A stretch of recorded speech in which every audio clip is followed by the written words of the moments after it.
தந்தை தாயும் நீ என்னுயிர் துணையும் நீ சஞ்சலமது தீர்க்க வந்த தேசிக வடிவும் நீ உனையலால் மற்றொரு துணை காணேன் அந்த மாதியும் அளப்பரும் ஜோதியே ஆதியே அடியார் தம் சிந்தை மேவிய தாயுமானவன் எனும் சிறகிரி பெருமானே ஆதியந்தம் காட்டாத முதலாய் எம்மை அடிமைக்கா வளர்த்து எடுத்த அன்னை போல நீதி பெரும் குருவாகி மனம் வாக்கு எட்டா நிச்சயமாய் சொச்சமதாய் நிமலமாகி வாதமிடும் சமய நெறிக்கு அரியதாகி மௌனத்தோர் பால்வெளியாய் வயங்கா நின்ற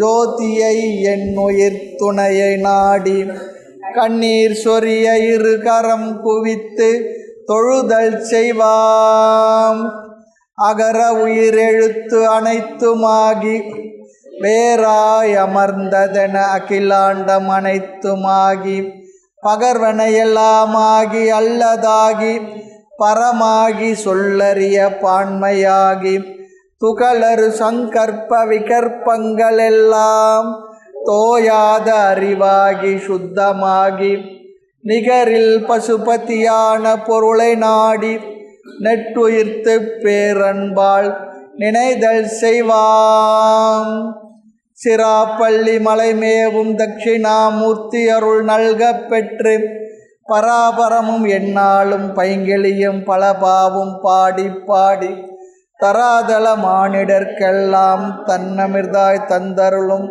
தாயுமான நிராமயனார் அருள் பெரிய கவிதையினால் பொருள் அதனை நினைந்து வாழ்வாம் தாயுமான நிராமயனார் அருள் பெரிய கவிதையினால் பொருள் அதனை நினைந்து வாழ்வாம். தாயுமானவ சுவாமிகள் பாடல்கள் 145வது வகுப்பு பாயப்புலி தலைப்பில் 30வது பாடல்.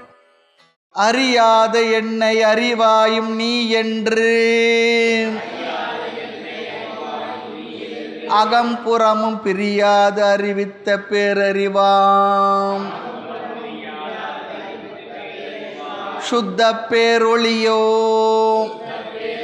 குறியாத ஆனந்த கோவோ அமுது அருள் குண்டலியோ சிறியேன் படும் துயர் கண்டு கல்லால் நிழல் சேர்ந்ததுவே அறியாத என்னை அறிவாயும் நீ என்று அகம்புறமும் பிரியாது அறிவித்த பேரறிவாம் சுத்த பேரொளியோ புரியாத ஆனந்த கோவோ அமுது அருள் குண்டலியோ சிறியேன் படும் துயர் கண்டு கல்லால் நீழல் சேர்ந்ததுவே. சென்ற வாரம் இந்த பாடலை பார்த்து முடித்தோம். இருந்தால் கூட மறுபடியும் சொல்லணும் ஒரு சின்ன கருத்துன்னு சொல்லி நினச்சேன். அறியாத என்னை, அறியாமையில் மூழ்கி கிடந்த என்னை, அல்லது எவராலும் அறியாத என்னை அறிவாயும் நீ என்று, நீதான் அந்த அறிவு சொரூபம் என்று எவராலும் அறிய முடியாது. என்னை தவிர என்னை வேறு யார் அறிய முடியும்? என்னைத்தானே நான் அறிய முடியும். ஆக அறியாத என்னை சொல்லி சொன்ன, அறியாமல் மூழ்கி கிடந்த என்னை, அறியாமல் கிடந்த என்னை எவராலும் அறியாத, யாராலும் அறிய முடியாத, என்னால் மட்டுமே அறியக்கூடிய, அப்படி ஒரு அர்த்தம் இருக்குது. அப்படி வந்து சர்க்குருவாய் வந்த மௌன தேசிகர் அருளை துதித்து இறைவன் தட்சிணாமூர்த்தியாக திருக்காட்சி கொண்டு அருளியுள்ளார். அந்த தட்சிணாமூர்த்தி சர்வ வியாபகனாகிய பேரறிவாய் இருக்கக்கூடிய சுத்த பேரொளியோ சுத்தமான அறிவு சொரூபமோ அறிவுத்தன்மையோ பேரொளி சொல்லி சொன்னால் பெரிய பிரகாசம், அப்படி ஒரு அர்த்தம் நம்ம மனசில் பொதுவாக அப்படி தான் வரும். ஆனாலும் கூட சுத்த பேரொளி சொல்லி சொன்னால் சுத்தமான அந்த சித் ஸ்வரூபமாக, அறிவு ஸ்வரூபமாக, பேரறிவாக, அனைத்தையும் அறிகின்ற அறிவிற்கு ஆதாரமாக இருப்பது எதுவோ அது பேரறிவு. அப்படித்தான் எடுத்துனேன். எவைகளையெல்லாம் நாம் அறிகின்றோமோ அந்த அனைத்தையும் அறிவித்து கொண்டுள்ள அந்த தன்மைக்கு சித் என்பது அறிவு. அது சாதாரண அறிவில்லை, பேரறிவு. அப்படிப்பட்ட பேரொளியோ. ஆக எனக்கு குருமூர்த்தமாக வந்தருளிய மௌன தேசிகரோ, குறியாத ஆனந்த கோவம், குறித்து அறிய முடியாத பேரின்ப பெருந்தலைவனோ. இப்போ நாம் பெறுகின்ற ஆனந்தமெல்லாம் எதனுடைய சிறிய திவலை என்றால் அந்த ஆத்மாவுடைய பிரம்மத்தினுடைய ஆனந்தத்தின் சிறு திவலைகளைத்தான் நாம் இந்த உலகத்தில் பொருள்களோடு சேர்ந்து நாம் அனுபவிக்கின்றோம். அதே நேரத்தில் ஆழ்ந்த உறக்கத்தில் இருக்கக்கூடிய ஆனந்த ஸ்வரூபமாக என்னுடைய ஆனந்தம் கூட இந்த சிதாபாசனால் மனதினால் அறியப்படுகின்றது. இதெல்லாம் சாதாரணம். ஆனால் இவை அனைத்துக்கும் ஆதாரமாக இருக்கக்கூடிய பேரின்ப பொருள். அப்படி தான் அறிஞ்சிக்கணும். இதெல்லாம் நம்முடைய, அதாவது இந்த அடையாளங்களை வைத்துத்தான் ஆத்மாவுடைய தன்மைகளை நாம் முடிவு பண்ணுறோம். சத்ஸ்வரூபமாக எங்கும் இருப்பாக இருப்பது சத்தன்மையினால், சித்தன்மையினால் அறியும் தன்மை நம்ம இடத்துல இருப்பது எதனால்? அந்த ஆத்மாவுடைய இருப்பினால். பிறகு அது ஆனந்தம் சொல்லி சொன்னால் நாமும் கூட இந்த ஆனந்தத்தில் என்ன பண்ணுறோம்? நாமும் கூட சிறு சிறு ஆனந்தங்களை அனுபவிக்கின்றோம். அப்படிப்பட்ட ஆனந்த வடிவாகவும் இருக்கக்கூடிய சச்சிதானந்த ஸ்வரூபமாக இருக்கக்கூடிய என்னை தவிர யாரால் அறிய முடியும்? அப்படி அறிவாய் நீ என்னை அறிவித்தாய் எனக்கு. ஆமாம், அகம்புறமும் பிரியாது அறிவித்த பேரொளியாம் சுத்த பேரறிவு. உள்ளே வெளியே என்று சொல்ல முடியாத, பிரித்தறிய முடியாது, உள்ள வெளியே அப்படி சொல்ல என்ன? எல்லாமாய் அனைத்துமா. அப்படிப்பட்ட சுத்த பேரொளி என்றால் அனைத்தையும் அறிவித்து கொண்டுள்ளது எதுவோ அது சுத்தமானது, அது கலங்கப்படுத்த முடியாத பேரறிவு சொரூபம், சுத்தமானது. குறியாத ஆனந்த கோவம், குறித்து அறிய முடியாததாக, இப்படித்தான் இதுதான் என்று சொல்ல முடியாத பேரானந்தமாக இருக்கக்கூடிய தலைவனே. கோ சொல்லி சொன்னால் தலைவன் சொல்லி அர்த்தம். அமுது அருள் குண்டலியோ. இந்த யோக மார்க்கத்தில் முறையான சாதனைகளை செய்யும்பொழுது நமக்கு குண்டலினி சக்தி, அந்த சக்தி நமக்கு உள்ளிருந்து வருகின்றது என்று 6 ஆதாரங்கள் சொல்கிறோம் இல்லையா? அப்படிப்பட்ட குண்டலினி சக்தியான்னு சொல்லி சொல்கிறார். ஆமாம், மூலாதாரம், சுவாதிஷ்டானம், அநாகதம், விசுக்தி, ஆக்ஞை சொல்லக்கூடிய அந்த குண்டலினி சக்தி நாம் செய்கின்ற சாதனங்கள் மூலமாக நம்முடைய மூலாதார பகுதியிலிருந்து வருகின்றது என்றெல்லாம் யோக சாஸ்திர கருத்தில் சொல்லுவாங்க. அங்கே யோக சாஸ்திர நூலை பார்த்து தெரிந்து கொள்கன்னு ஆசிரியர் போட்டுடுறார். ஏன்னா வேதாந்தத்தில் நம்ம அதெல்லாம் பெருசாக சொல்கிறது இல்லை. அப்படிப்பட்ட சக்தியோ சிறியேன் படுந்துயர் கண்டு, நான் இந்த உலகத்தில் இருந்து கொண்டு இந்த விவகாரங்களை உழன்று கொண்டு மனதில் வரக்கூடிய இந்த துயரங்களை எல்லாம் கண்டு கல்லால் நிழல் சேர்ந்ததுவோ. கல்லால மரத்தின் அடியில் அமர்ந்திருக்கக்கூடிய தட்சிணாமூர்த்தி சுவாமியே, உன்னிடத்தில் நான் சேர்ந்தேனோ சேர்வேனோ, நீ என்னை சேர்ப்பாயோ, அப்படிலாம் அர்த்தம் வராப்போல் இந்த பாடலில் அவர் சொல்லுகின்றார். இந்த கருத்தெல்லாம் நாம் சென்ற வகுப்பில் கொஞ்சம் வேகமாக பார்த்ததுனால இந்த பாடல் கருத்தை இப்படித்தான் என்று சொல்ல வேண்டும் நினைத்தேன், அது சொல்லியிருக்கின்றேன். அடுத்து 31வது பாடல். எல்லாம் உதவும் முனை ஒன்றில் பாவனையேனும் செய்து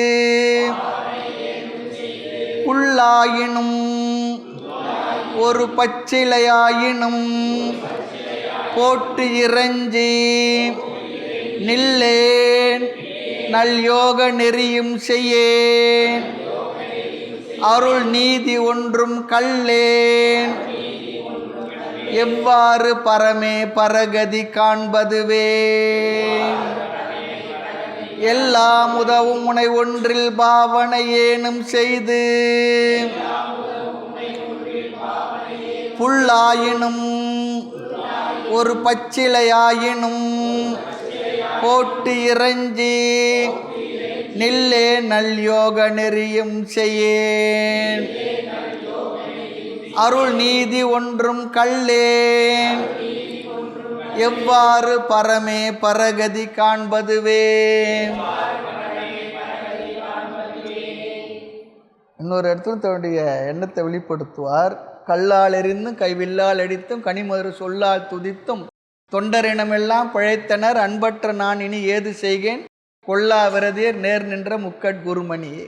பெரியவர்கள் அடியவர்கள் எப்படியெல்லாம் உன்னை நாடி இருந்து உனக்கு சேவை செய்து எப்படிப்பட்ட வகையிலெல்லாம் உள்ள முருகி பூஜை செய்து உன்னை அடைந்தார்களோ அதெல்லாம் நான் ஒன்றுமே பண்ணலைன்னு சொல்கிறார். கல்லால் எறிந்து சாக்கியனானார். கனிமறு சொல்லால் நிறைய தேவாரம் திருவாசகம் பாடிய பெரியவர்கள் மகான்கள்லாம் நல்ல வார்த்தைகளை பாடி இருக்கின்றார். கனிமதுர சொல்லால் துதித்தோம் பன்மாலை திரள் இருக்க தமையுணர்ந்தோர் பாமாலைக்கு நீதான் பட்சம் என்று நல்மாலையாய் எடுத்து சொன்னார் நல்லோர் நலமேதும் அறியாது நானும் சொன்னேன் சொல்மாலை மாலையாக கண்ணீர் சோர தொண்டனை நின்னாலும் துதித்து நிற்பேன் என் மாலை அறிந்திங்கு வா என்றே என்னை கலப்பாய் திருக்கருணை எம்பிரானே. பன்மாலையில் முதல் பாடல் அது. அப்படிலாம் பெரியவங்களாம் நிறைய பாடியிருக்காங்க பண்ணியிருக்காங்க. நானும் ஏதோ பாடியிருக்கிறேன்ப்பா. அதை அறிந்து என்னை கலந்து விடு சொல்கிறார். என்னை கலப்பாய் திருக்கருணை எம்பிரான் உடைய திருக்கருணையினால் என்னை கலந்து விடு சொல்கிறேன். கலந்து விடுன்ற வார்த்தை அப்போ நான் வேறு இருக்கிறேன்னான்னு அர்த்தம் எடுத்துக்காதீங்க. ஒரு உபச்சாரத்துக்காக இந்த வார்த்தையான சொல்லப்படுகின்றது. நான் அதுவாக இருக்கிறது எனக்கு அறிந்து அதில் நிற்கணும்னு சொல்கிறார். தெளிவாக புரிஞ்சுக்கணும்னு சொல்கிறார். இந்த புரிதல் என்பது கொஞ்சம் கடினமாக தான் இருக்குது. ஒரு சமயம் புரிஞ்சா போல இருக்குது, அப்புறமா என்ன புரியாதது போலையும் இருக்குது. வகுப்பில் புரிஞ்சா போல இருக்குது, வெளியே போனால் புரியாதது போல இருக்குது. அது நிறைய கேட்டு கேட்டு கேட்டு அந்த விஷயங்களை வார்த்தைகளை நன்கு சிந்தனை பண்ணி தான் நான் மனதில் இருக்கக்கூடிய வாசனைகளை அகற்றி நான் அதுவாக தான் இருக்கிறேன் வேறு எதுவாக இல்லை என்ற தார்டியம் நமக்கு வரும். அப்போ தான் நமக்கு வரும். ரொம்ப முக்கியமாக அத்வைத சித்தாந்தத்தை மனதில் ரொம்ப ஆழ இருத்தி கொள்றதுன்றது அவ்வளோ சுலபமாக இருக்கலை. ஏதோ கடவுள் வேறு நான் வேறு இருக்கிறேன், கோயிலுக்கு போகிறேன், நல்லா கும்பிடுறேன் பண்ணுறேன், சரி இறந்து போன பிற்பாடு உயிர் உன் திருவடியில் சேர்ந்துன்னா ரொம்ப அழகாக இருக்குது, நல்லா இருக்குது, தெளிவாக இருக்குது, சுலபமாக இருக்குது, முடிஞ்சு போச்சு விஷயம். இதில் எதுக்கு போட்டு குழப்பணும்னு சொல்லிட்டு அங்கே பெரிய உபதேசம்லாம் ஜாஸ்தி தேவை இருக்கலை. ஆனால் இங்கே இந்த நான் அதுவாக தான் இருக்கிறேன்னு சொல்லும்போது தான் நிறைய மனசில் இருக்கக்கூடிய விஷயங்கள் எல்லாம் பிசுரெல்லாம் எடுக்கணும். அது பெரிய சிக்கலாக இருக்குது. சிக்கல் சிங்கார வேலைன்னு தான் நமக்கெல்லாம் சிக்கலெல்லாம் எடுத்து விடணும். அப்போ இது என்ன பண்ணால் கேட்டு கேட்டு கேட்டு கேட்டு கேட்டு அந்த வார்த்தைகளை மனதில் சிந்தனை செய்து இந்த எப்படின்றதெல்லாம் மனசுக்கு தெளிவாக சொல்லி நாள் ஆகுது, நாள் எடுத்துக்குது. அதிலேயே ஊறி இருந்தால் தான் இந்த அத்வைத சித்தாந்தம் நான் அதுவாக தான் இருக்கேன். புரிஞ்சிடுச்சுன்னா ரொம்ப அழகு, அவ்வளோதான். அதுக்கப்புறம் பெரிய கஷ்டம் இல்லை. ஆனால் புரியணுமே, அதுதான் பெரிய சிரமம். அதுக்காக தான் இவ்வளோ உபதேசமும் அத்வைத சித்தாந்தத்தில் திருஷ்ய விவேகத்தை சொல்கிறாங்க, அவஸ்தாத்திரை விவேகம் சொல்கிறாங்க, பஞ்சகோச்ச விவேகம் சொல்கிறாங்க. எத்தனை விவேகம் சொன்னாலும் கொஞ்சம் கடினமாக தான் இருக்குது. காரணம் நம்ம காலங்காலமாக இந்த உடலாக மனதாக மற்றது எதுவாகவும் நம்ம புரிந்து வைத்துள்ள அந்த பேத புத்தி அபேத புத்தியாக மாறுறதுக்கு கடினமாக இருக்குது.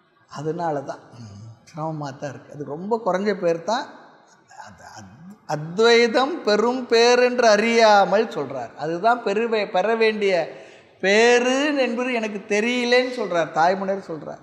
ஆக இதில் எதுக்காக சொல்கிறேன்னா, இந்த கலப்பாய் இணை கலப்பாய் அங்கே போயிட்டோம் நம்ம. சரி, எல்லாம் உதவும் உனை ஒன்றில் பாவனையேன்னு செய்தினு பக்தி கூட வரலன்றார். பக்தியால் யானுனை பலகாலம் பற்றிலேன் திரு புகழ்பாடு முத்தனா நாதனை பெருவாழ்வில் முக்தியே சேர்வதற்கு அருள்வாயே. அதுபோல் உன்னை ஒரு பாவனை செய்து கல்லால் எறிந்து கைவில்லால் அடித்து கனிமறு சொல்லால் துதித்தும் தொண்டரினமெல்லாம் பிழைத்தனர் அன்பற்ற நான் இனி ஏது செய்கேன். அதே ஒரு இது தான் இங்கே சொல்கிறார். எல்லாம் உதவும் உன்னை, எனக்கு என்னென்ன வேணும் எல்லாவற்றையும் நீ தான் எனக்கு உதவி செய்திருக்கின்ற. ஒன்றில் பாவனை ஏனும் செய்து இறைவன் வேண்டியவற்றை வேண்டியாங்கு அளிக்கும் முதல்வன். எல்லாமும் உதவும் உன்னை ஒன்றில், ஏதாவது ஒன்றில் என்று பொருள். ஏதாவது ஒரு உருவத்தில் எனக்கு பிடிச்ச ஏதோ ஒரு உருவம், அது ரொம்ப முக்கியம். அதனால தான் இஷ்ட தெய்வம்னு சொல்கிறேன் பாருங்கள். சில பேருக்கு ஏன் அந்த உருவம் பிடிக்குதுன்றது காரணம்லாம் கிடையாது, ஏதோ பிடிக்குது அவ்வளோதான். சிலருக்கு பிள்ளையாரை பிடிக்கும், சிலருக்கு முருகனை பிடிக்கும், சிலருக்கு சிவனை பிடிக்கும், சிலருக்கு பெருமாளை பிடிக்கும். அதுபோல் ஒவ்வொரு சக்தியை பிடிக்கும், சுப்பிரமணியர் பிடிக்கும், யாரோ ஒன்றா பிடிக்கும். அப்படி ஏதாவது ஒரு உருவத்தில் நான் பாவனை செய்து, காரணம் ஆரம்ப நிலையில் அப்படி அந்த உருவத்தில் ஃபோக்கஸ் பண்ணால் தான் நம்ம மனதானது குவியும். அந்த இடத்துல நமக்கு ஒரு பக்தி என்ற உணர்வு நமக்கு வரும். தெய்வத்தின் சாநித்தியம் நமக்கு புரியும். தெய்வம் என்ற ஒன்றை நமக்கு விளக்குவதற்காக பெரியவங்க தெரியாமல் இப்படியெல்லாம் கல் சிற்பத்திலும் அல்லது ஐம்பொன் சிலைகளிலும் இறைவனை நமக்கு கற்பிக்கவில்லை. தெரியாமல் கற்பிக்கலை, தெரிஞ்சு தான் கற்பித்திருக்கா. அப்படி தான் பண்ண முடியும். தெரிந்தே நமக்கு இந்த உருவ வழிபாடை வச்சுருக்காங்க. அதனால் உருவ வழிபாடை பற்றி நாம் குறைவாவோ அல்லது நம்ம சமயத்துக்கு அது ஒரு மாதிரி குறைபாடோ நம்ம நினைக்கவே வேண்டாம். விவேகானந்தர் சொல்லுவார், அனைத்து உருவங்களையும் உருவ வழிபாடு செய்து இப்படி ஒரு அற்புதமான ஒரு மகாத்மா ராமகிருஷ்ணர் போன்ற ஒருத்தரை உருவாக்கணும்னு சொல்லி சொன்னால் ஆயிரக்கணக்கான வடிவங்களை வச்சுங்கன்னுவார் ஒரு இடத்துல. ஆமாம், அப்படி ஒருத்தர் உருவாக்க முடியும் இந்த தர்மத்தினால் சொல்லி சொன்னால் நிறைய வச்சுக்கிட்டு என்ன குறவுன்னு சொல்லுவார். அங்கே பாருங்க, அவர் வாழ்ந்த காலத்தில் ஒரே காலத்து சம காலத்தில் சரித்திரம் வரலாறு. ராமகிருஷ்ண பரமஹம்சர் கல்கத்தா, ஆரிய சமாஜத்துடைய தயானந்த சரஸ்வதி, நம்ம இந்த சுவாமி நம்ம சொல்கிறோமா தயானந்த சுவாமிஜி, அவர் நம்ம காலத்தில் வாழ்ந்து பார்த்து ஒரு பெரிய மகாத்மா, அற்புதமான ஒரு அத்வைத நிஷ்டையில் இருந்தவர், நல்லாவே புரியும் நமக்கு. அவர் குஜராத். அவர் அதே நேரத்தில் இங்கே வள்ளல் பெருமான் வடலூரில் வசித்திருக்கார். அந்த காலத்தை பாருங்க, ஒரே காலத்தில் ஒரு 10-20 வருடங்கள் சம காலத்தில் வாழ்ந்திருக்காங்கன்னு தெரிகின்றது. அப்போது அவர் ஆரிய சமாஜத்தை நிறுவன அவர் குரு மகாராஜ் அவர் ராமகிருஷ்ணர் பார்க்கறதுக்கு போகிற அந்த சந்திப்பு ஏனும் நடக்கலைன்னு சொல்லுவாங்க. அப்படிலாம் சரித்திர குறிப்பு இருக்குது. இவர் உருவம் மொத்தத்தையும் இருக்கிற உருவத்தெல்லாம் பிரச்சாரம் பண்ணி ஆரிய சமாஜத்தில் உருவ வழிபாடு கூடாதுன்னு எடுத்து போட்டுட்டு போனவர். அங்கே முழு உருவ வழிபாடு முழுக்க தெளித்தவர். இப்போ இதெல்லாம் நமக்கு என்ன ஒரு பக்தியினால் என்ன பண்ணுதுன்னா, நம்ம மனதை பண்படுத்தி பக்குவப்படுத்தி அந்த ஒரு வடிவமாக இருக்கிறது தான் இத்தனை வடிவமாக ஆகியிருக்கு. ஏக்கமான உருவான நீ அருளினால் அநேக உருவாகி, ஏதாவது ஒரு உருவத்தில் நம்மளோட மனதை நன்கு ஃபோக்கஸ் பண்ணி அந்த ஒரு உருவத்தில் தான் எல்லா தெய்வத்தினுடைய சக்தியும் அதில் தான் இருக்குது என்ற அளவிற்கு நமக்கு அந்த எண்ணம் பக்தி நம்பிக்கை பிறகு அந்த ஒரு உருவத்தில் இருப்பது தான் இந்த அனைத்துமாக இருக்குது. அனைத்திலும் இருப்பது ஏதோ அதுதான் இந்த ஒரு உருவமாக இருக்கின்ற அளவிற்கு நம்முடைய பக்தியானது பரிமளிக்கணும். அதுக்காக உருவ வழிபாடு தவறு அப்படிலாம் யாருமே நினைக்காதீங்க. இந்துக்களுக்கு இத்தனை உருவமாக இருக்கட்டும், இன்னும் 1000 உருவம் இருக்கட்டும், என்ன பண்ணலாம், தப்பு என்ன இருக்குது? அதில் இன்னொரு கருத்து இருக்குது. எங்கு நிறைந்த அந்த இறைவன் அல்மைட்டி எல்லாம் வல்லவன் சர்வசக்திமான்னு சொன்னால் அந்த உருவமாக அருள் புரிவது சக்தி இல்லாதவனா என்ன? முடிஞ்சவன் தானே. அந்த ஒரு தார்டியம் நமக்கு இருக்கணும். குறைவா நினைக்கிறது ஒன்றுமே இல்லை. உருவம் இல்லாத ஒன்று நம்மளால் கற்பனை கூட பண்ணி பார்க்க முடியாது. அந்த உருவமாக வைத்து தான் பிறகு நம்ம அப்படியே ஒரு பெரிய ஒரு நிலைக்கு அழுத்திட்டு போடுறாங்க. அதுக்கு இது பயன்படுகின்றது என்பது அற்புதமான ஒரு கருத்து. இது அமைதியாக உட்காந்து யோசனை பண்ணால் தான் தெரியும். தெரியாதவங்களுக்கு சிந்தை அறியாருக்கு இது போதிப்பதல்லவே செப்பினவுக்கு தர்க்கமானார், இப்படி ஆகிடும். ஆக எல்லாம் உதவும் உன்னை ஒன்றில் பாவனைன்னு ஒரு உருவத்தில் பண்ணேன் உனக்கான பூஜை ஒரு வடிவில்லைன்னு சொல்கிறாரு. வடிவத்தை வச்சு பூஜை பண்ணவர்த்த இப்போ நான் பண்ணலைன்னு சொல்கிறார். அப்போ இது என்ன வளர்ச்சி? இது செய்து பிறகு அதையும் கடந்து செல்கின்ற மனோபக்குவம். அதிலே இருக்கக்கூடாது, அதை கடந்தும் போகணும். அது வேண்டான்னு சொல்லக்கூடாது. ரொம்ப முக்கியமான விஷயம். முறையாக நம்ம சாஸ்திரங்களை கேட்டோம்னா தான் இந்த ஒரு கிளாரிட்டி நமக்கு கிடைக்கும். அதனால தான் அத்வைத சித்தாந்தத்தில் அல்லது முறையாக சம்பிரதாயமாக படித்தவங்க உருவ வழிபாடை மறுக்கிறதோ வெறுக்கிறதோ கூடாதுன்றதோ அதெல்லாம் சொல்ல மாட்டாங்க. அதிலிருந்து தான் வரணும். ஆதிசங்கரோட பெரிய அத்வைதி, அவர் சண்மத ஸ்தாபகர், தெரியாமல் அவர் பண்ணார், எப்படி சொல்ல முடியும்? அதில் புரிஞ்சு தான் பண்ணணும், புரிஞ்சு தான் நம்ம செய்கிறோம், புரிஞ்சு தான் நம்ம என்ன பண்ணுறோம், அதையெல்லாம் நம்ம வச்சிருக்கோம். ஆக எல்லாம் உதவும் உன்னை ஒன்றில் பாவனையேனும் செய்து புல்லாயினும் ஒரு பச்சிலையாயினும் போட்டி இறைஞ்சி. யாவர்க்குமா இறைவருக்கு ஒரு பச்சிலைன்னு தான் சொன்னார். இந்த இலைன்னு சொல்லியிருந்தால் எங்கள் ஊரில் அது இல்லைன்னு பூஜை பண்ணவே போக மாட்டோம். அதனால் ரொம்ப ஜாக்கிரதையாக சொல்லிட்டாங்க. யாவர்க்குமா இறைவருக்கு பச்சிலை சொன்னது போல் இந்த இலைன்னு சொல்லி சொன்னால் ஐயோ எங்கள் ஊரில் கிடைக்கவே, நான் என்ன பண்ணுறதுன்னா ஏதோ கிடைக்கலையா பரவாயில்லை, புல்லாயினும் பச்சிலையாயினும் ஏதோ ஒன்று. அதாவது நம்முடைய அன்பை வெளிப்படுத்துறதுக்கு ஏதோ ஒன்று சமர்ப்பணம் பண்ணணும். அதுதான் இங்கே விஷயம். வில்வன் சொல்லலை, துளசின்னு சொல்லலை, வேறு எதோ சொல்லலை, தும்பன்னு சொல்லலை, பூ சொல்லலை, அந்த பூ இந்த பூலாம் சொல்லலை. ஆனால் இன்னொரு இடத்துல வேறு மாதிரி சொல்லுவார் தாய்மானவர். பூவிற்கும் வான்கடையில் புல்விற்போன் போல ஒன்றை பாவிக்க மாட்டேன் பதியே பராபரம்.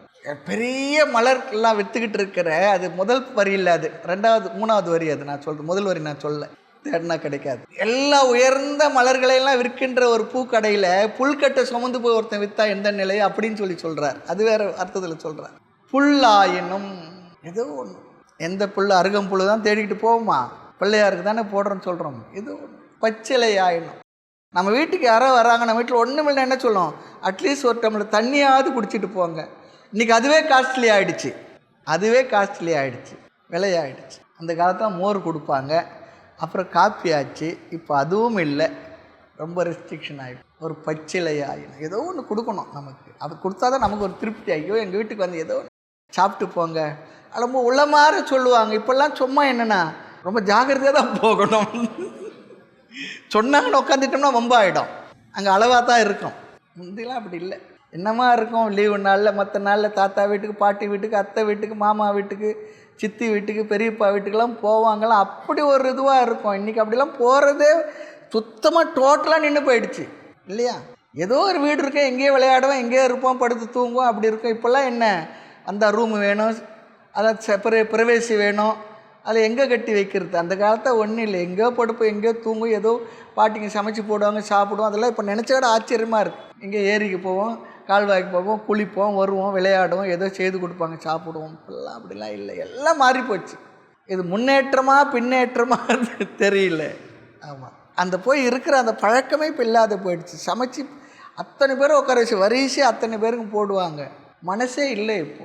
எல்லாம் இப்படி சுருங்கி போச்சு. குக்கரில் சமைக்க ஆரம்பித்தப்போ எங்கே அதிகம் சமைக்கிறது? அப்போல்லாம் பாத்திரத்தில் சமைச்சு கொட்டுவாங்க வடித்து. புல்லாயின்னு பச்சிலையாக போட்டு இறைஞ்சி உனக்கு அதையெல்லாம் உனக்கு சமர்ப்பணம் பண்ணி மனதார பிரார்த்தனை செய்து இறைஞ்சி நில்லேன், நான் நிற்கலைன்னு சொல்கிறார், அப்படி இருக்கலைன்னு சொல்கிறார். நல் யோக நெறியும் செய்யேன். சரி, யோக சாஸ்திரத்தில் பதஞ்சலி மகரிஷி சொன்னதுபடி முறைப்படி நான் செய்யலாமான்னு சொல்லிப்பானா கேட்டால் அஷ்டாங்க யோகம் அதையும் பண்ணலைன்னு சொல்கிறார். ஏம நியம ஆசன பிராணாயாம் பிரத்யாகாரம் சொல்லக்கூடிய அந்த சாதன நிலைகளை நான் செய்யலேன்னு சொல்கிறார். நிறைய இடத்துல அதை சொல்கிறார். இந்த பாடல் தொகுதியில் அருள் நீதி ஒன்றும் கல்லே. இங்கே அருள் நீதி என்றால் அருளை பெறுவதற்கான நோன்புன்னு சொல்லிடுறார். அருளை பெறுவதற்கான நோன்பு. நம்ம வாழ்க்கையில் நிறைய நோன்பு இருந்திருக்கிறோம். வகுப்புக்கு வந்தோம்னா சாஸ்திர விஷயங்களை கட்டாயம் படித்து முடிக்கணும் என்பது ஒரு தவம்தான், நோன்பு தான் தெரியும். அதையும் நான் செய்யலைன்னு சொல்கிறார். அப்படி இருக்கும் பொழுது எவ்வாறு பரமே கதீஸ் காண்பதுவே? அருள் நீதி ஒன்றும் கல்லே. யோகிகள் மார்க்கத்தை நான் அடையவில்லை, எதையும் செய்யவில்லை. இவ்வாறு இருக்க மேலான மெய்ப்பொருளே, நான் மேலான முக்தி பேறு அடைவது எவ்வாறு? இப்போதான் பார்த்த 27வது பாட்டில் நான் முக்தியும் பெற்றுக்கொண்டேன், பராபரமாக எனக்கு எதுவும் குறைவில்லைன்னு சொன்னார். இங்கெல்லாம் இதை சொல்கிறார் பாருங்கள். இந்த மனதனுடைய சில நேரத்தை மனசு அப்படிலாம் ஒரு சில நேரத்தை ஃபுல்லாக நிறைஞ்சா போல் இருக்கும், நிறைவாக இருக்கா போல். சில நேரத்தை ஒன்றுமே இல்லையே என்ன தான் அப்படின்றப்போ ஒரு வெறுமையை ஃபீல் பண்ணும். இது மனதனுடைய இயல்பு. அது போல தான் அடிக்கடி ஆகிடும். அதனால் என்ன பண்ணக்கூடாது, நம்ம அதுக்காக பயந்துக்க கூடாது.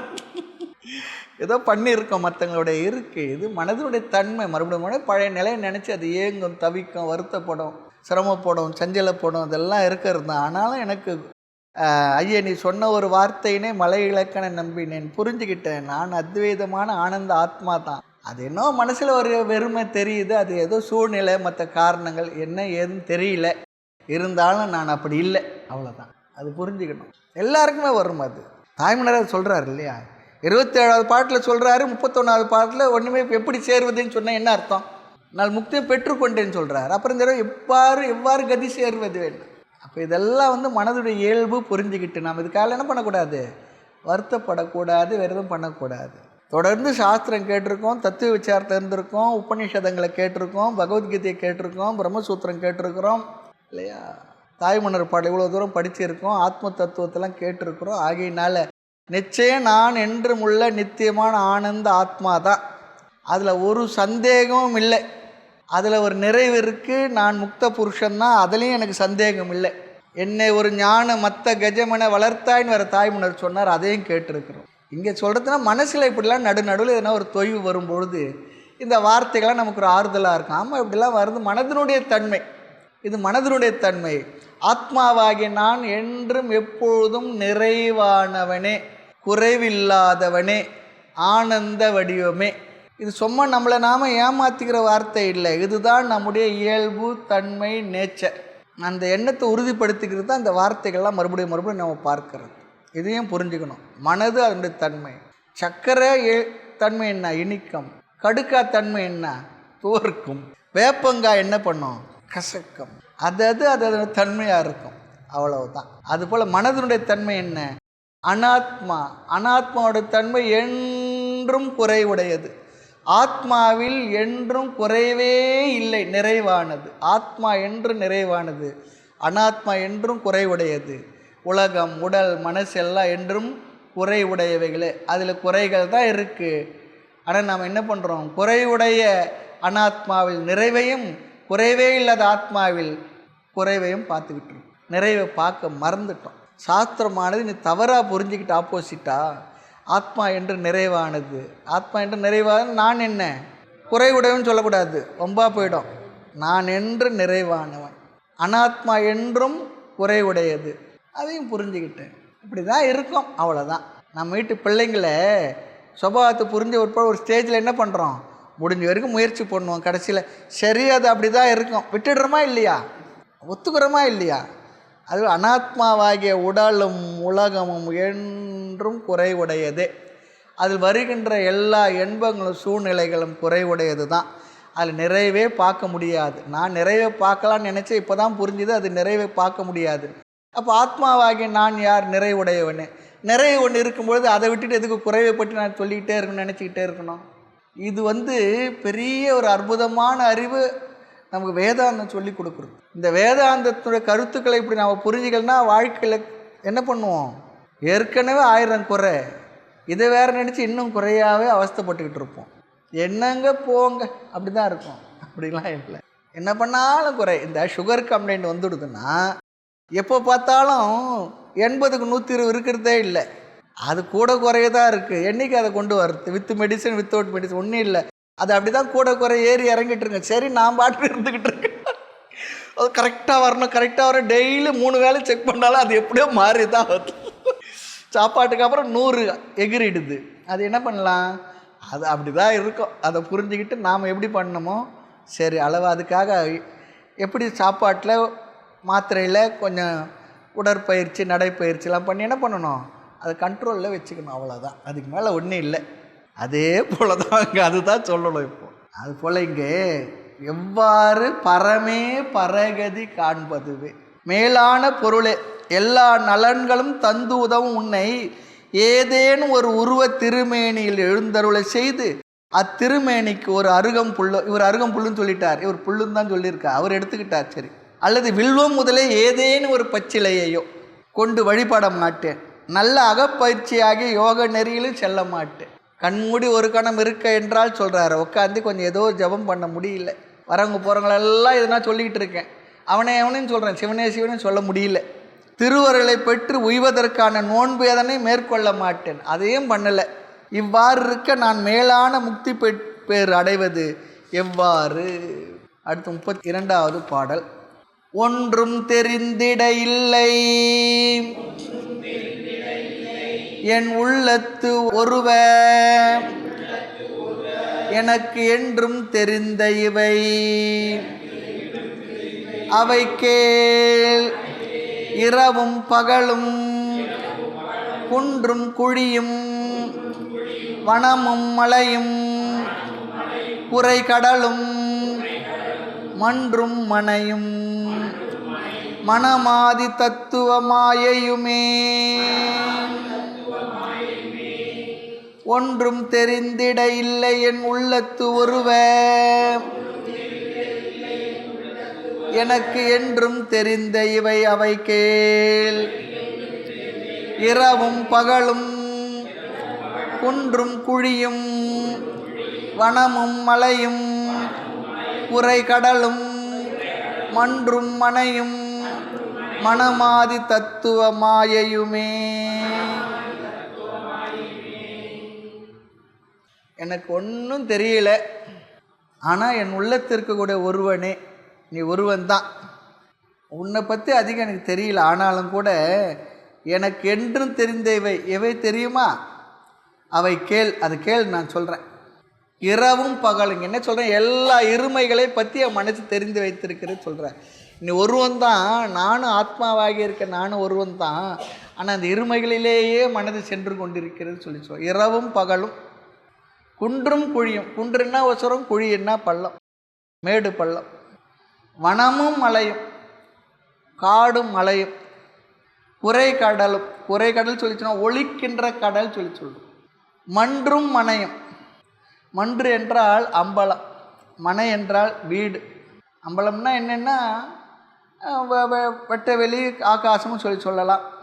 அம்பலம்னா மனை, அப்படியும் ஒரு அர்த்தம் வச்சுருக்காங்க. இங்கெல்லாம் அம்பலக்காரர்லாம் சொல்கிறாங்க பாருங்க, அதுக்கு அவங்க என்ன அர்த்தம் சொல்கிறாங்க தெரியல. இங்கே அம்பலம், மனை, வீடு. மன்று என்றால் அம்பலம், மனை, வீடு, தெரிஞ்சது தானே. என்றும் மன்றும் மனையும், மனமாதி தத்துவ மாயையும். மனம் முதலிய எல்லாம், இதெல்லாம் எதனால் வந்ததுன்னா தத்துவம் சொல்லி சொன்னால் மாயா தத்துவத்தினுடைய விகாரங்களே. அண்ட பகிரண்டமும் மாயா விகாரம், அவ்வளோ. அதெல்லாம் மாயுடைய விகாரங்கள் தான். இதுதான் எனக்கு தெரியுது, அந்த ஒருவனாக இருக்கக்கூடிய உன்னை எனக்கு மனதில் நான் நன்கு இருத்தி கொள்ள முடியவில்லை. ராக்காலமும் பகல் காலமும், குன்றும் குழிகளும், வனம் மலை, ஒலிக்கின்ற கடல், மன்றும் அம்பலம், ஆகாயமும், மனை, வீடும் முதலிய தத்துவங்கள் மட்டுமே, மாயா தற்பொருள்களை பற்றி மட்டுமே என் மனசு நினைச்சிட்டு இருக்குன்னு சொல்கிறார். ஒருவே என்றால் ஒப்பற்றவனே சொல்கிறார். என் உள்ளத்தில் எழுந்தருள் இருக்கும் ஒப்பற்றவனே, எனக்கு உன்னை பற்றி என் உள்ளத்தில் ஒன்றும் புலப்படவில்லை. எனக்கு எப்பொழுதும் தெரிவதெல்லாம் இவை தாம். அவை எவை என கூறுகிறேன் கேட்பாயாக. மலை, மடு, காடு, பெரிய மலை, ஒலிக்கின்ற கடல், பொது இடம். அம்பலன்னா ஒருத்தர் போடுற பொது இடம் சொல்லியிருக்கார். வீடு முதலிய மாயையின் வெளிப்பாடாய் விளங்கும் பொருள்கள் மட்டுமே. அடுத்து 33வது பாடல். பழுதுண்டு பாவையர் மோக விகார பறவை இடை விழுகின்ற பாவிக்கும் தன் தாள் புனையை வியந்து அளித்தான்.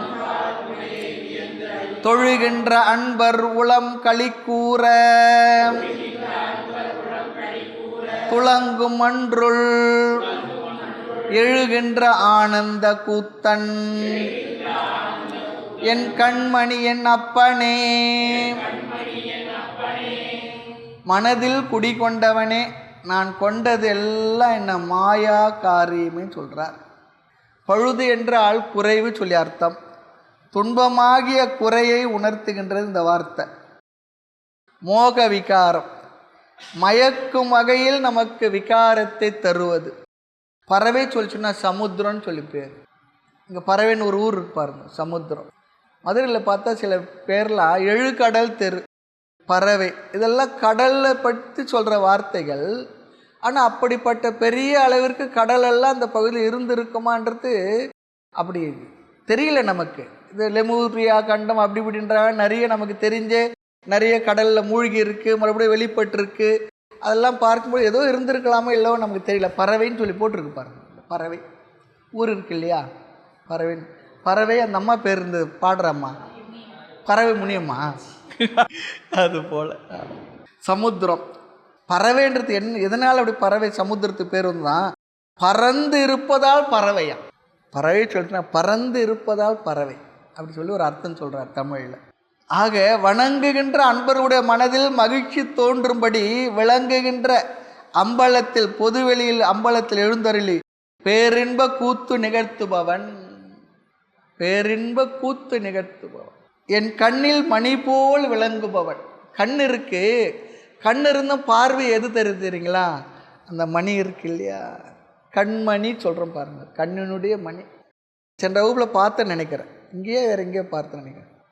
இருக்கின்ற உயிரோடு உடல் இருக்கின்றவரை ஜீவன் முக்தி, பிராரத்து பிற்பாடு விதேக முக்தி, பகவத்கீதையில் பார்த்துருக்கோம். ஆமாம், தியான யோக அத்தியாயத்தில் கரெக்ட்.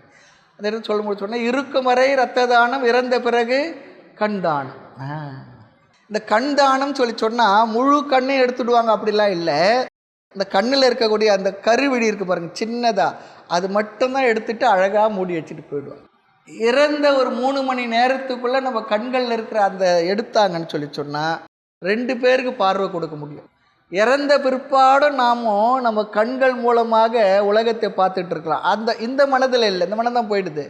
அது ஒரு பெரிய அற்புதமான ஒரு விஷயம். இந்த கண் தானம் நாம் செய்யணும்.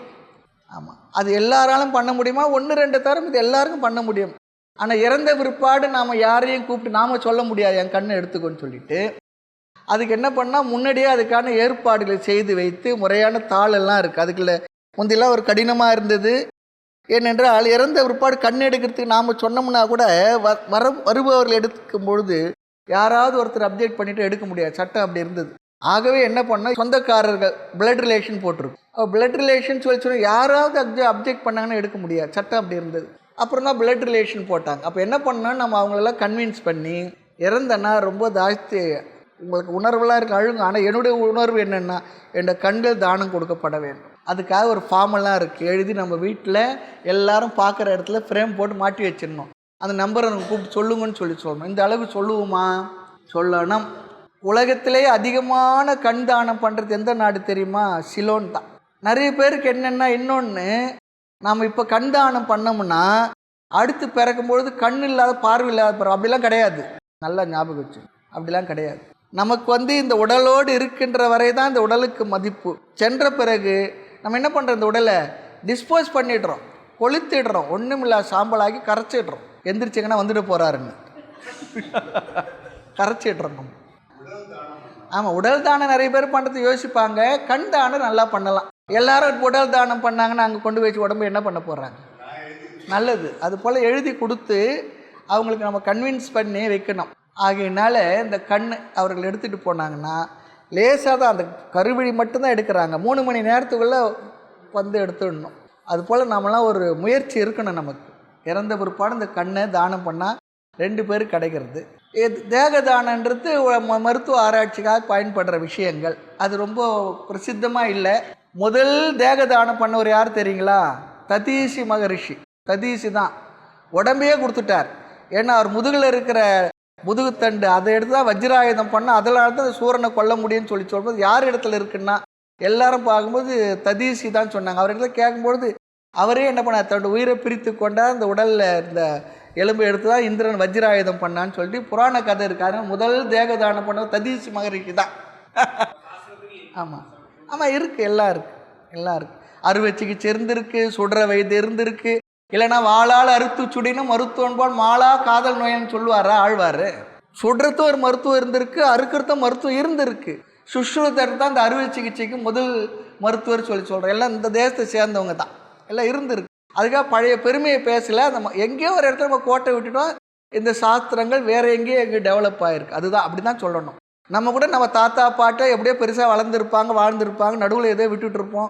மறுபடியும் இதை பேரங்காலத்து 4 தலைமுறைக்கு அப்புறம் மேலே வருவோம், இல்லை இல்லாமையே போயிடும். பழைய இதெல்லாம் இருந்துக்கிட்டு தானே இருக்குது. பழைய ராஜாக்கள் வம்சம்லாம் இன்றைக்கும் சொல்கிறாங்க, சோழ வம்சம் இருக்குன்றாங்க. அவங்கள பார்த்தா சொல்ல முடியும். கண் எதிர்க்க நமக்கு பெரிய சமஸ்தானத்தில் இருந்தவங்களாம் இன்றைக்கி தேச சுதந்திரம் பெற்றப்பறம் அவங்களாம் பார்த்தா சாதாரணமாக பார்க்கறதுக்கு ஒரு மாதிரி தான் இருக்குது. இவங்களாம் பெரிய ராஜாக்களாக எதுவாலாம் இருந்தவங்களான்னு சொல்லி அவங்க உபயோகப்படுத்தின கத்தி மற்றதெல்லாம் பார்த்தோம்னா அதெல்லாம் தூக்குறதுக்கு நமக்கு சக்தி இல்லை. அதெல்லாம் இருந்திருப்பாங்களேன்னு நினைக்கிறோம். அதுபோல் காலத்தில் நிறைய மாற்றங்கள். ஆமாம், எதுக்கு சொன்னேன்னா என் கண்ணில் மணி, அதுக்காக கண் தானத்துக்காக சொல்ல வந்தேன். பண்ணுங்க எல்லாரும், முடிஞ்சுன்னா ஏற்பாடு இருக்கும். நிறைய இப்போலாம் அரவிந்த் இருக்குது, நம்முடைய மதுரையிலே இருக்குது, லைன்ஸ் கிளப் இருக்குது, மற்றவங்களாம் இருக்காங்க. நிறைய சொன்னோம்னா அவங்க அதுக்கெல்லாம் முறையாக பண்ணுறாங்க. அதுக்காக கண் தானம்னா இருக்கும்பொழுது எடுத்துன்னு போயிடுவாங்க அப்படிலாம் நினைக்காதீங்க. அப்படின்னா யாரும் பண்ண மாட்டாங்க, எந்த வயதிலும் பண்ணலாம். ஆமாம், என் கண்ணில் மணி போல் விளங்குபவன், அதுக்காக வந்தோம். என் அப்பன், எனக்கு அப்பான்னு சொல்கிறார். என்னப்பன், கண்ணப்பா, என்னப்பா, என்னப்பன் அல்லவா, என் தாய் மல்லவா, பொன்னம் வளர்த்தவா. ஐயா, எவ்வளோ அழகான வரிகா. அப்பான்னு சொல்லும்போது எவ்வளோ ஒரு உரிமை நமக்கு வருது, அப்பா சொல்லும்பொழுது. அதுபோல் இங்கே என்னப்பன் சொல்கிறார். இந்த வார்த்தையில் அழுத்தி ஆழமாக சொல்லணும். என்னப்பன், என் சுவாமி, என்னப்பன். அவன்தான் காம கொந்தளிப்புடைய கடலில் விழுந்து துன்பமுற்று கொண்டிருக்கும் பாவிக்கு எல்லார் மனதிலும் ஆசை என்ற பெருங்காற்று வீசி கொண்டிருக்கு, புயலாக இருக்குது, சுனாமியாக இருக்குது. எல்லார் மனதிலும் இதெல்லாம் பிரகிருதியுடைய விஷயங்கள். அந்த பிரகிருதியினால் ஆன மனம் இருக்க எல்லார் மனதிலும் அப்படியெல்லாம் உணர்வுகளை எல்லாம் தூண்டி கொண்டு அந்த கடலில் வீழ்ந்து கொண்டிருக்கின்றோம். அது சொல்கிறார். அப்படி இருக்கக்கூடிய பாவிக்கு தனது திருவடியாகிய தெப்பத்தை அதிசயிக்கும்படி அளித்து அருளினான். அருளினான்னு சொல்லிட்டார். சென்ற பாடல்லாம் கொஞ்சம் இல்லைன்னு சொன்னவர் கொடுத்துட்டான்னு சொன்னார். அருளினா திருவடியாக தெப்பம், என் திருவடி கரும்பை தந்து அன்னையப்பன் என் ஆவி துணையனும் நின்னை ஒப்பற்ற சர்க்குரு என்பதே ஒரு இடத்த சொல்றார். திருவடி கரும்பை தந்து திரும்பி பார்க்க ஒட்டான் என் திருவடி கரும்பை தந்து, இரும்பை காந்தம் இழுக்கின்றவாறு என்னை திரும்பி பார்க்க ஒட்டான் என் திருவடி கரும்பை தந்து ஒரு இடத்துல சொல்றார். அப்படி இங்கே ரொம்ப அழகா சொல்றார். உன்னுடைய திருவடி தெப்பத்தை எனக்கு அதிசயிக்கும்படி அழித்து அருளினான் சொல்லி முடிக்கின்றார். அடுத்து 34வது பாடல். அழுக்கார்ந்த நெஞ்சுடையேனுக்கு ஐயா நின் அருள் வழங்கின் இழுக்காகும் என்று எண்ணியோ இறங்காத இயல்பு கண்டாய் முழுக்காதலாகி விழிநீர் பெருக்கிய முக்தரெனும் குழுக்கான நின்று நடமாடும் தில்லை கொழுஞ்சுடரே முழுவதும் அன்புடையவராகி கண்களில் நீரை பெருக்கிய ஜீவன் முக்தர் என்னும் ஞானியர் கூட்டம் காணுமாறு நின்று. அழகா சொல்றார். பெரிய வார்த்தை தான். முழு காதலாகி அனன்ய சிந்தை எந்தோமான்னு சொல்றார் பாருங்க. முழுமையாக உன்னை சரணடைந்து நின்னையே துணையென்ற என்னையே காக்கணும் சொல்லி சொல்றார். நின்னை சரண் புகுந்தால் நீ காக்க வேண்டுமல்ல, உளமறிவாய் உழைப்பறிவாய் யான் ஏழை தள்ளிவிடின்னு சொல்றார். ஆசை உன்மீதல்லால் அருளறிய வேறுமொன்றில் பாசமையன் நின் கருணை பாங்கால் பராபரமே சொல்லி சொல்வார். இல்லையா? என் மனது முழுக்க நான் உன்னிடத்தில் என்னை முழுமையாக ஒப்படைத்து விட்டேன். அதான் சொல்றார். முழு காதலாகி கண்ணீர் மல்கி ஓதுவார் தமை நன்னெறி குய்ப்பது வேதம் 4 மெய்ப்பொருளாவது நாதன் நாமம் நம சிவாய். காதலாகி கசிந்து, காதல் சொல்லிச்சுன்னா முழுமையான அன்பு உன்மீது தான். ஆசை உன்மீதல்லால் அருளறிய வேறு ஒன்றில் சொல்கிறார். உனக்கு தெரிய வேண்டும், ஆசை முழுக்க உன்மீது தான் வச்சுருக்கேன். நாம் அதை என்ன பண்ணிடுறோம், இந்த ஆசையை சாதாரண காலத்தில் எங்கேயோ தேவையில்லாத பொருள்கள், மனிதர்கள், உறவுகள், பிள்ளைகள், பேரங்கள் எல்லார் மேலே வச்சுட்டு என்ன பண்ணுறோம், பின்னால் அது திருப்பி நல்லா சமைத்தியா ஒரு அடி கொடுக்கும் பொழுது அவ்வளோதான். கொடுக்கணும்னு சொல்லலை, கொடுக்கும். அந்த நேரத்தை இதை பிடிச்சிக்கிட்டு இருந்தால் என்ன ஆகும், அதை விட்டுட்டு இதை பிடிச்சிக்கலாம் இன்னொரு கையில் கூட. இல்லைன்னா என்ன ஆகும், அதோ கத்தி தான், தோப்புன்னு போய் எங்கன்னா விழ வேண்டியது. நிறைய பேருக்கு அப்படி தான் இருக்கு. முழு காதல் இறைவன் மீது முழுமையான அன்பு ஆகி விழிநீர் பெருக்கிய முக்தர் எனும் முழுவதும் அன்புடையவராகி கண்களில் நீரை பெருக்கிய ஜீவன் முக்தர் என்னும் ஞானியர் கூட்டம் காணுமாறு நின்று சொல்றார். எங்க இருக்கிறாராம் காணுமாறு? தில்லையில் நடனமாடும் பேரொளியே ஐயா. தில்லையில், திருத்தில்லை. வைணவர்களுக்கு கோயில் என்றால் ஸ்ரீரங்கம், சைவர்களுக்கு கோயில் என்றால் சிதம்பரம் தானே. அங்கு நடனமாடுகின்ற எம்பெருமானே. தில்லை மரங்கள் அதிகமாக இருந்த க்ஷேத்திரம் தான் தில்லை அம்பலம். தில்லையில் நடனமாடும் பேரொளியை அறிவு சுடரே ஐயா. அழுக்கு படிந்த மனமுடைய எனக்கு ரொம்ப அழுக்குடையன்னு சொல்லி சொன்னா, வெறுப்பு என்கின்ற அழுக்குடையவன் சொல்றார். வேதாந்தம் படிக்கிற நமக்கு அழுக்குன்னு சொல்லி சொன்னா வெறுப்பு தான். அப்படி உடைய மனமுடைய எனக்கு நின் திருவருளை வழங்கினாள், உன்னுடைய அனுகிரகத்தை எனக்கு செய்தால் உனது தகுதிக்கு இழுக்காகும் என்று எண்ணியோ. இவனுக்கு கொடுக்கலாமா? சில பேர் பார்க்குற இல்லையா, அவங்க தகுதி அறிந்து என்ன பண்ணுவாங்க, பழகுவாங்க, உதவுவாங்க. அதுபோல் எனக்கு உன்னுடைய தகுதிக்கு நான் பொருத்தம் இல்லாதன் என்று நினைத்தோன்னு சொல்லி சொல்கிறார். எண்ணினாயான்னு சொல்கிறார். எப்படி நினைக்கிறார் பாருங்க. உனது தகுதிக்கு இழுக்காகும் என்று எண்ணியோ இரக்கம் காட்டாத தன்மை உடையவை ஆனா. எனக்கு இரக்கம் காட்டுது, எனக்கு தகுதியே இல்லையா. இவன் ஏழை நமது அடிமை என்று உனது திருவுளத்தில் இருந்ததோ சொல்லி கேட்குறார். உன்னோட உள்ளத்தில் இருந்ததா நம்ம சில நேரம் கேட்போம். ஏண்டா இவ்வளோ தூரம் உனக்கு எல்லாம் பண்ணினேன், நான் ஒரு அம்மா இருக்கேன், அப்பா இருக்கேன், கொஞ்ச நாள் நினச்சி பார்த்தியா? கேட்குறமா இல்லையா? அவன் கேட்க மாட்டான். ஏன்னா அவன் வாழ்க்கை விஷயம் மாறி போச்சு. அப்படி இருந்தால் புண்ணியந்தான், தப்பு இல்லை. எல்லாரும் அப்படி இருக்கான்னு சொல்ல மாட்டேன். அவங்க மனநிலை அப்படி, வேறு என்ன பண்ணுறது. நான் ஒருத்தர் இங்கே இருக்கேன்னு தெரியுமா, வீட்டில் மனைவி கேட்பாங்க, ஏங்க நான் ஒரு மனைவின்னு ஒருத்தர் இங்கே இருக்கேன்னு சொல்லிவிட்டு உங்களுக்கு தெரியும், இந்த ஞாபகம் இருக்கா, எப்போ பார்த்தாலும் ஆஃபீஸே கட்டிக்கிட்டு அழுதுகிட்டு இருக்கிறீங்களே அப்படியும் இருக்குது. இப்போலாம் அப்படி யாரும் இல்லை. அந்த காலத்தை ஒர்க்கஹாலிக் சொல்லும்பொழுது பாவம் காலையில் போனால் ராத்திரி வரைக்கும் அப்படி செய்கிற ஆள்லாம் இன்றைக்கி அரசாங்கத்துலையும் இல்லை, மற்ற இடத்துலையும் இல்லை. அது வேறு. இன்னொரு இடத்துல சொல்லுவார், ஆண்டான் அடிமையனு இரு தன்மையிலும் என் வழக்கு தீராது விடுவதில்லை நடுவான கடவுளே, தேடறிய சத்தாகியன் சித்தமிசை குடிக்கொண்ட அறிவான தெய்வமே தேஜோமயான. நீ ஆண்டவன், நான் அடிமை, இந்த ரெண்டு தன்மையில் என்னோடத்து ஒரு பிராது கொடுத்துருக்கேன், வழக்கு போட்டிருக்கேன், தீர்ப்பாயம் ட்ரிபியூனல், அது என் வழக்கு முடிகிற வரை உன்னை விடுறதில்லை அப்படின்னு ஒரு இடத்துல சொல்ல உரிமையாக கேட்பார். இன்னொரு இடத்துல இவன் ஏழை உனது அடிமை என்று உனது திருவுளத்தில் இருந்ததோ கொஞ்ச நாள் நினச்சி பார்த்தியா, ரொம்ப சாதாரணமானவன், உனக்கு அடிமை நான், உனக்காக ஏங்கி தவிச்சுக்கிட்டு நான் நின்றுட்டு இருக்கேன், உங்களை திருவுளத்தில் அப்படி நீங்கள் நினச்சிங்களான்னு கேட்குறார். எப்படிலாம் கேட்குறாரு பாருங்க குழைந்து. இதெல்லாம் என்னதான் ஞான நிலையில் நின்றாலும் கூட மனதில் சில நேரத்தில் வரக்கூடிய இந்த தாக்கங்கள் ஏக்கங்கள் இதையெல்லாம் தீர்த்துக்கிறதுக்கு ஒரு மாதிரியான ஒரு அவுட்லெட், இதெல்லாம் ஒரு வார்த்தைகள், இதெல்லாம் அதெல்லாம் கேட்க தோணும். அதான் சொல்கிறார், முழு காதலாகி விழிநீர் பெருக்கி முக்தர் எனும் குழுக்கான நின்று நடமாடும் தில்லை கொழுஞ்சுடரே, ஐயா அழுக்கு படிந்த மனமுடைய எனக்கு நின் திருவருளை வழங்கினால் உனது தகுதிக்கு இழுக்காகும் என்று எண்ணியோ இரக்கம் காட்டாத தன்மை உடையை ஆனா. அழகா சொல்றார். அடுத்து 35வது பாடல். ஆழம் படைத்த விழியார்கள் மாள் கொண்டு அவர் செய் இந்திரஜாலம் படைத்து தளர்ந்தனையே,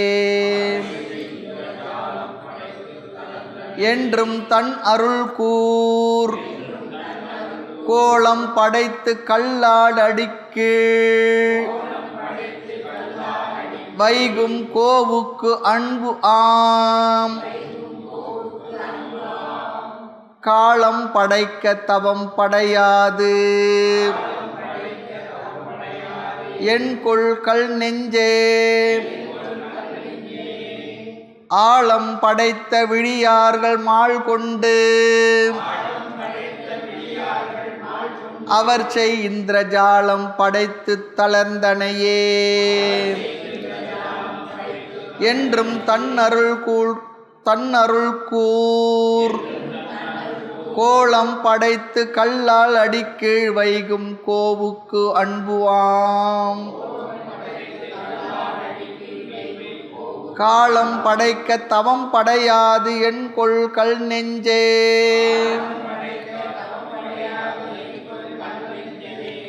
ஆழம் படைத்த விழி, ஆழம் சொல்லிச்சுன்னா விஷம் சொல்லி அர்த்தம். ஆழ கால விஷம் இல்லை சொல்கிறோம் இல்லையா, ஆழம் சொல்லிச்சுன்னா விஷம் சொல்லி அர்த்தம். படைத்த விழியார்கள் கல் போன்ற கடினத்தன்மை கொண்ட மனமே, விடம் பொருந்திய கண்களுடன் கூடிய மயக்கத்தை தருகின்ற கண்களை உடைய அவர் செய்யும் சூழ்ச்சிக்கு பலியாகி தளர்ந்தனையோ. இங்கே விழியார்கள் போட்டிருக்கார். நான் இந்த வார்த்தையை தவிர்த்துடுறேன் சில நேரத்தில். ஏனென்றால் இது ஒன் சைடாக பேசுகிறப்போ நிறைய பேர் சொல்கிறதுனால எல்லார் உள்ளத்திலுமே எல்லா உணர்வுகளும் இருக்குது. ஆகையினால அந்த காலத்தில் அவரவர்கள் அவங்க பாடியிருக்காங்க. பொதுவாக சொல்கிறது என்னென்னா, எல்லா ஞானிகளும் பெரியவர்கள் எல்லாம் மகளிரை சாதாரணமாக வயதே பாடியிருக்கின்றார்கள் ஒரு குற்றச்சாட்டு இருந்து கொண்டு இருக்குது. அது ஒரு காலம், அது எல்லாருமே. அது ஆண்கள் மேல் சோவினிசம் சொல்கிறாங்க பாருங்கள், அப்படிலாம் இருக்கிறதுனால அப்படிலாம் இல்லை. எல்லாரும் எல்லாவற்றிலும் உணர்வுகளும் ஆட்பட்டவர்கள் தான். ஆகையினால சில நேரத்தை தவிர்த்து சொல்ல வேண்டிய சூழ்நிலை இருக்குது. ஆகையினால இங்கே எல்லாருமே பார்க்குற பார்வையே சரியில்லைன்னு சொல்லுவாங்க. அது எல்லா வகையிலும் இருக்குது. ஆமாம். மாள் கொண்டு அவர் செய் இந்திரஜாலம் படைத்து தளர்ந்தனையே, அவர் செய்கின்ற சூழ்ச்சிக்கு பலியாகி தளர்ந்தனையோ, என்றும் தன்னருள் கூர் எப்பொழுதும் அருளோடு கூடிய கோலம் கொண்டு. இந்த விழியார் சொல்லும்போது விழிகளின் கொடுமையை குறிக்கும் சொல்கிறார். ஜாலம் சொன்னால் இந்த வித்தை காட்டுறதுக்கு இல்லையா, அதில் பெரியது இந்திரஜாலம். இந்திரஜாலம் கனவு காணலின் நீர் போல் இவ்வுலகம் எமக்கு தோன்ற இந்திரஜாலம். அப்படி ஜாலம் படைத்து தளர்ந்தனையே சூழ்ச்சிக்கு பலியாகி தளர்ந்தனையோ. ஆக என்ன பண்ணோம், எப்பொழுதும் அருளோடு கூடிய கோலம் கொண்டு கல்லால் மரத்தின் கீழ் எழுந்தருளி இருக்கும் தலைவனுக்கு, கல்லால் அடிக்கீழ் வைகும் கோவுக்கு. கல்லால் அடிக்கில் அமர்ந்திருக்கக்கூடிய கோ என்றால் யார்? தட்சிணாமூர்த்தியாக எழுந்தருளி இருக்கக்கூடிய சத்குருநாதராக இருக்கக்கூடியவர், நமக்கு அறிவை கொடுத்து காப்பாற்றக்கூடிய தட்சிணாமூர்த்தி சுவாமி. அந்த அரசருக்கு, கோவிற்கு, நம்மை ஆள்கின்ற தலைவனுக்கு அன்பாம் காலம் படைக்க, அந்த தலைவனுக்கு அன்பு செய்யும் காலம் உண்டாக, தவம் ஒரு தவம் கூட என்னவா செய்யாதது எதனாலோ? ஏன் ஒரு தவம் கூட பண்ணலை? அந்த கல்லால் அடியில் வாழக்கூடிய எம்பெருமான் தலைவனுக்கு நீ தொண்டு செய்யவோ மற்றதே அவர் நினைக்கவோ செய்ய முடியாது இருப்பது எதனால் சொல்லி கேட்குறார். அப்படின்னா என்ன அர்த்தம்னா, நாமும் கூட நேரம் கிடைக்கும் பொழுதெல்லாம் நம்மால் என்ன முடியுமோ அதை செய்து வாழ வேண்டும் என்பது இங்கு குறிப்பு. காரணம், நம்முடைய செயல்கள் நம்முடைய பாவனையை வளர்க்கும், பாவனை நம்முடைய செயல்களை ஊக்குவிக்கும். ஆகவே இதை விட்டுடக்கூடாது எந்த நிலையிலும் சொல்லி சொல்கிறார். எனக்கு தான் ஞானம் வந்துடுச்சே சொல்லி சொன்னால், ஞானம் நிஷ்டையாகிவிட்டால் அது அசைக்க முடியாது. பாலில் உறவு விட்டு தயிரான பிற்பாடு, எண்ணெயாக திரண்ட பிற்பாடு அது என்ன ஆகாது, மறுபடியும் என்ன ஆகாது, கெட்டு போகாது. தண்ணியில் போட்டாலும் மறுபடியும் மாறாது. அதுபோல் ஞான நிஷ்டை நாம் அதில் இருக்கின்ற வரை நாம் ஏற்கனவே செய்யக்கூடிய ஜபதபம் முதலிய பூஜைகள் முதலிய இந்த பழக்கங்களை, பாராயணத்தெல்லாம் விட்டுடக்கூடாது. விட்டால் என்ன ஆடும் தெரியுங்களா, கொஞ்சம் கொஞ்சமாக பழைய நிலைக்கே போயிடுவோம். ஆகினால் அது வர வரையிலும் நமக்காக தானாக நம்முடைய மனதில் அதெல்லாம் விலகும் வரை. அதனால தான் பெரியவங்க நல்லா தெரிஞ்சிருந்தா கூட அடுத்த வர தலைமுறைக்காக என்ன பண்ணுவாங்க, செய்து காட்டுவாங்க. தாத்தா ஞானியாக இருக்கலாம், அதுக்காக என்ன பண்ண மாட்டார், பேரனுக்கு அதெல்லாம் சொல்லி கொடுக்காது இருக்க மாட்டார். கோயிலுக்கு அழைச்சின்னு போவார், பார்ப்பார், அதுக்கு என்ன பண்ணுவார், இதெல்லாம் செய்யணும்னு சொல்லுவார். அப்பா பிஹெச்டி பண்ணியிருக்கலாம், அதுக்காக பேரனுக்கு அவனை சொல்லி கொடுக்க மாட்டான் சொல்லுவார், பையனுக்கு சொல்லி கொடுக்க மாட்டேன்னா சொல்லுவார். அது சொல்லி கொடுத்து தான் அது வரணும். அதுபோல் இந்த விஷயங்கள்லாம் நம்முடைய குடும்ப பாரம்பரியமாக நமக்கு வந்த இந்த பண்பாடு, கலாச்சாரம், இந்த வாழ்க்கை முறை, அதையெல்லாம் நம்ம பிள்ளைங்களுக்கு நாம் சொல்லி கொடுத்து தான் ஆகணும். ஞானின்னு நாம் கற்பனையும் பண்ணிக்கொள்ளக்கூடாது.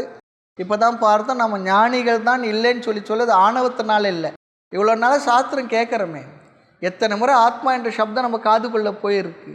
நான் மறைக்குன்னு சொல்லுனா நமசிவாயவே சொன்னார். அப்படி நம்ம பெற்ற அந்த நாலெட்ஜை நம்ம ஓனப் பண்ணிக்கணும். அது கர்வத்தினால இல்லை, இவ்வளவு நாள் கேட்ட அறிவினுடைய தார்டியத்தினால். ஐயா நீ சொன்னதும் ஒரு சொல்லேன்னு சொல்கிறாரு, அந்த சொல்லால் விளைந்த சுகத்தை என் சொல்வேன்னு என்ன அர்த்தம்? அந்த சொல்லுடைய அர்த்தத்தை புரிந்த மனதிலிருந்து இது சொல்கிறார். அது ஆணவம் சொல்லி அர்த்தம் இல்லை. நான் அதுவாக இருக்க நீ செய்சித்திரம் மிக நன்றிருக்கான், நான் அதுவாக இருக்க செய்துட்டேன்றார். ஆகினாலும் இந்த அறிவை நாம் பெற்றிருக்கிறோம். நிற்க முடியலன்றது அடுத்த பிரச்சனை.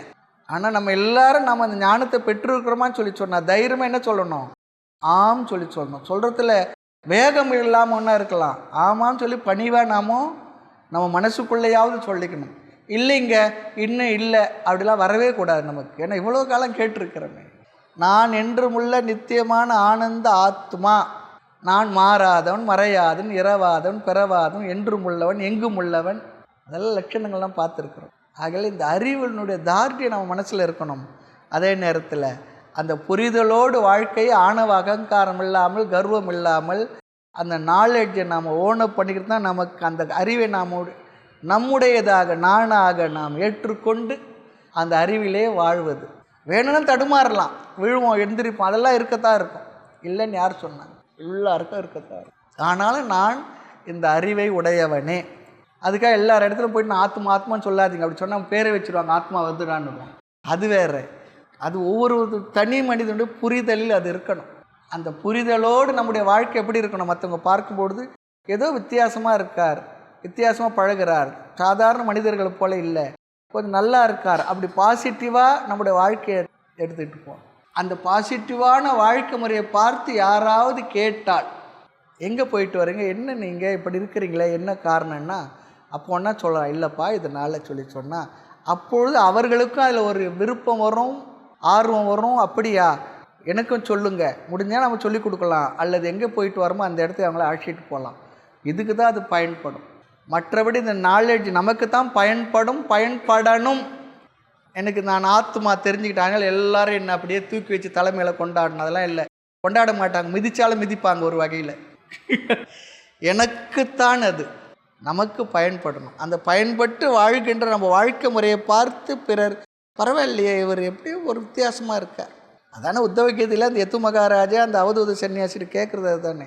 எனக்கு எல்லாம் இருக்குது, எனக்கு ஒரு நிறைவில்லை, ஒரு மாதிரி இருக்குது. உங்களுக்கு ஒன்றும் இல்லை, மரத்தடியில் இருக்கிறீங்க, ஒரு கவுப்பினம் தான் உங்களுக்கு இருக்குது. ஆனால் நீங்கள் எப்படி இவ்வளோ மகிழ்ச்சியாக இருக்க முடியுது, சந்தோஷமாக இருக்க முடியுது? அப்போ என்னிடத்தில் இல்லாத ஏதோ ஒன்று உங்களிடத்தில் இருக்கணும். ஆனால் உங்களுக்கு எதுவும் இருக்கிறாப்போல தெரியல. உங்கள் மகிழ்ச்சிக்கு காரணம் என்னன்னு கேட்டால் தான் அதுதான் உபதேசமாக வருது. அது போல் இருக்கும். மேலும் விஷயங்கள் அடுத்த வகுப்பில் பார்க்கலாம். மூர்த்தி எல்லாம் வாழி, எங்கள் மௌனகுரு வாழி, அருள் வார்த்தை என்றும் வாழி, அன்பர் வாழி, பராபரமே. ஓம் பூர்ணமத பூர்ணமிதம் பூர்ணாத் பூர்ணமுதச்யதே பூர்ணஸ்ய பூர்ணமாதாய பூர்ணமேவாவசிஷ்யதே. ஓம் சாந்தி சாந்தி சாந்தி. ஹரி ஓம். ஸ்ரீ குருப்யோ நமः. ஹரி ஓம்.